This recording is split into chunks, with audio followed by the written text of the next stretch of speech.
Всем привет, я Саша. Добро пожаловать на мою кухню Cooking Time, на мой канал Cooking Time. Сегодня будем печь вкуснейший персиковый коблер. У меня будет коблер с персиками, но вы можете использовать другие фрукты, я расскажу, какие чуть дальше.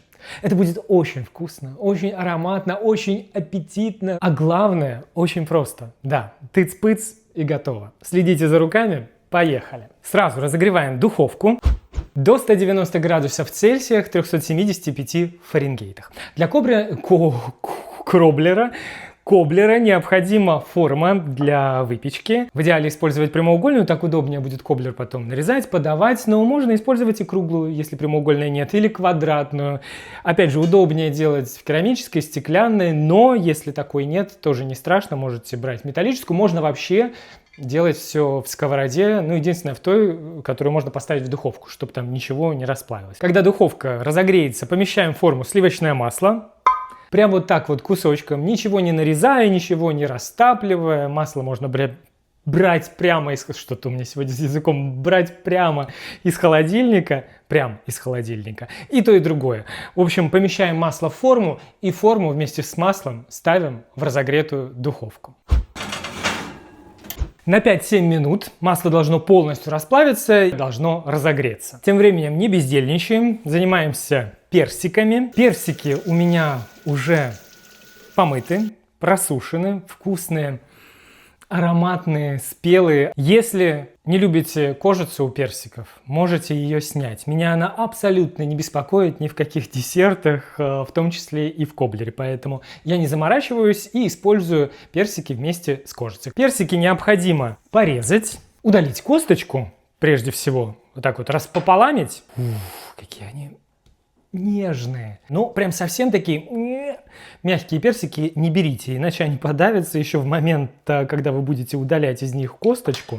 Вот так вот прокручиваем, косточку убираем. Ну, а кроме того, сейчас персики немного будут прогреваться на сковороде, и совсем мягкие там прям вот сразу в пюре превратятся. Поэтому они должны быть спелые, мягкие, вкусные, но не совсем такие уставшие. Друзья, снова небольшое напоминание о лайках, пожалуйста, не забывайте о них. Если видео вам понравилось, можете поставить в конце, а можете сейчас поставить авансом, а потом, если что-то не понравится, заберете. Пожалуйста, про лайки не забывайте, это важно для видео, для канала, для меня. Я каждого за ваши лайки, за вашу поддержку очень-очень благодарю.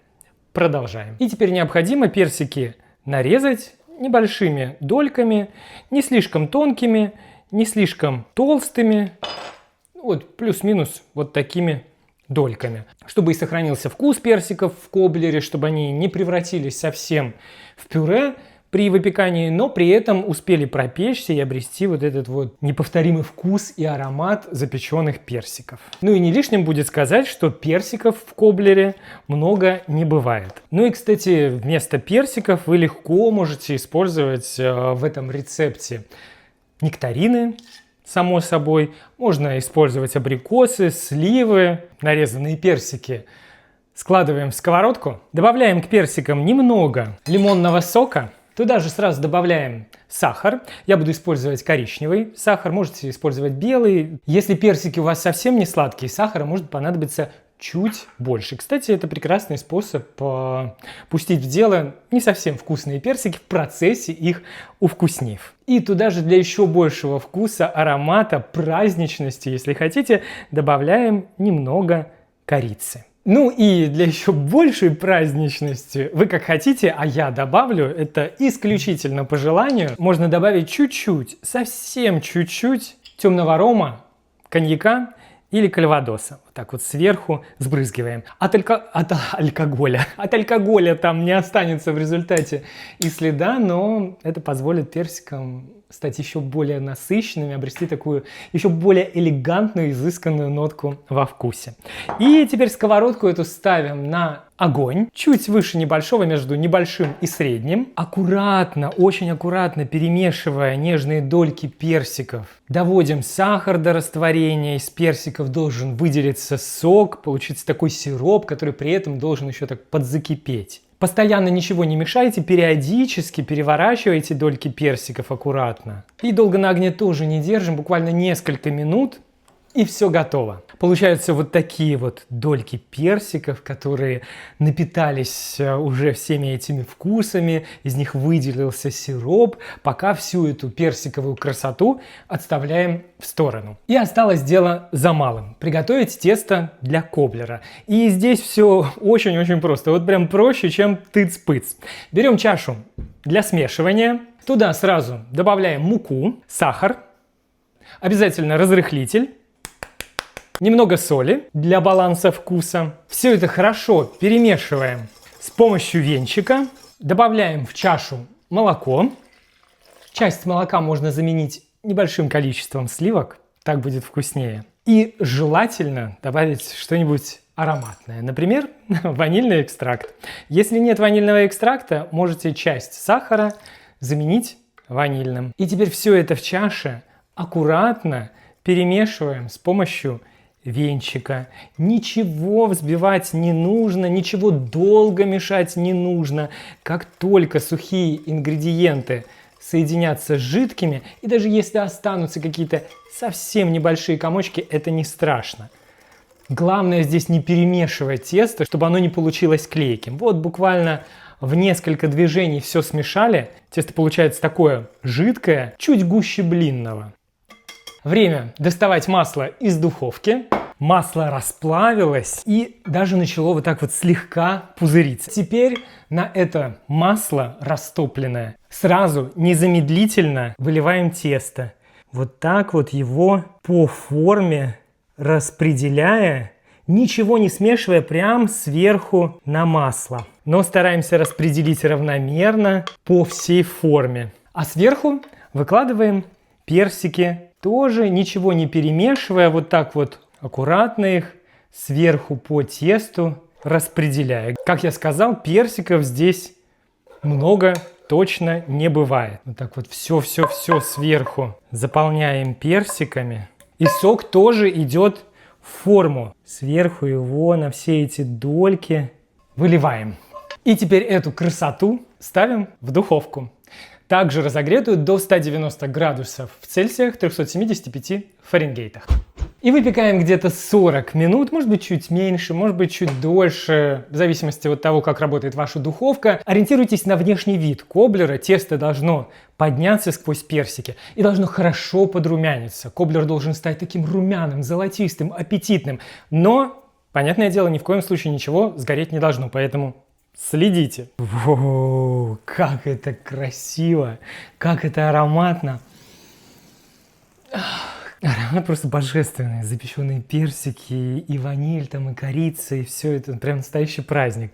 И уже прям хочется туда занырнуть. Но нужно дать коблеру немного подостыть, чтобы там все схватилось, чтобы там соки распределились. Но, само собой, полного остывания не дожидаемся. Коблер хорош в еще теплом виде. Можно с шариком ванильного мороженого, можно просто с взбитыми сливками, можно с несладкими взбитыми сливками, чтобы сладость коблера сбалансировать. Как вам больше? Видите, я уже говорю с трудом. Как вам больше нравится? В общем, дожидаемся, когда чуть-чуть подостынет. Затем заныриваем и наслаждаемся.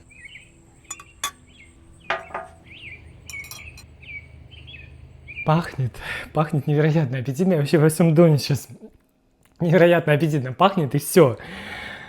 Больше ждать, терпеть, что там еще нет никакой возможности. Мозг отключается.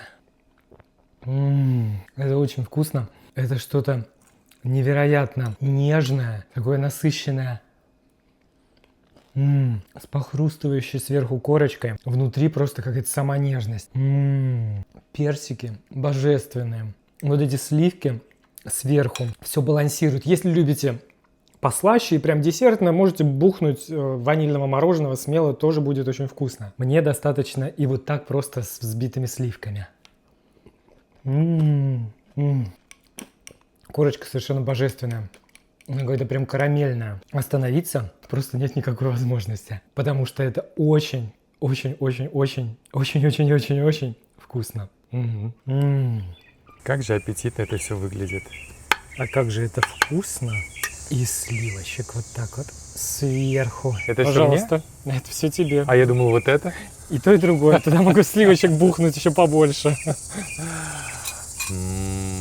Как красиво. Такое лето в тарелке. Съешь уже это лето. Неприлично простая просто во рту. За секунду.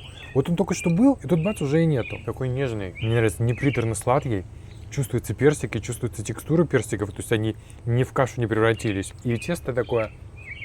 Оно не перегружает, оно такое как-то в облако окутывает все эти персики волшебные. И вот эта корочка прекрасная, посмотри.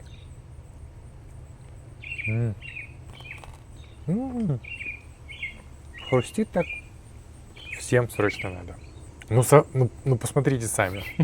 Если вы думаете, что вам не надо, вы посмотрите. Вы заблуждаетесь. И посмотрите, как вы заблуждаетесь. Вам надо. Список всех ингредиентов вы, как всегда, сможете найти в описании под видео и в прикрепленном комментарии. Я под видео, напоминаю, жду ваши лайки, если видео вам понравилось. Комментарии, пожалуйста, пишите, впечатлениями делитесь, идеи подкидывайте, подписывайтесь на канал, если этого еще не сделали. А еще подписывайтесь на влоговый канал, который возобновляет свою работу. Ссылочки на все это найдете там в описании под видео и в прикрепленном комментарии тоже. В общем, все как всегда. Всем желаю всего самого хорошего, доброго и вкусного. До новой скорой встречи. Пока-пока.